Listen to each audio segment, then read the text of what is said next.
lithium battery is made of multiple cells, but how do they always work in perfect harmony? The key lies in the balancing mechanism, ensuring stability by eliminating voltage gaps.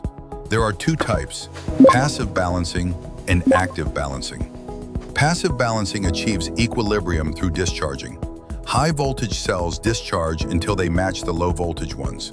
This process involves some energy loss. Active balancing is another mechanism. Energy is transferred directly from high voltage to low voltage cells. This method avoids extra discharge loss.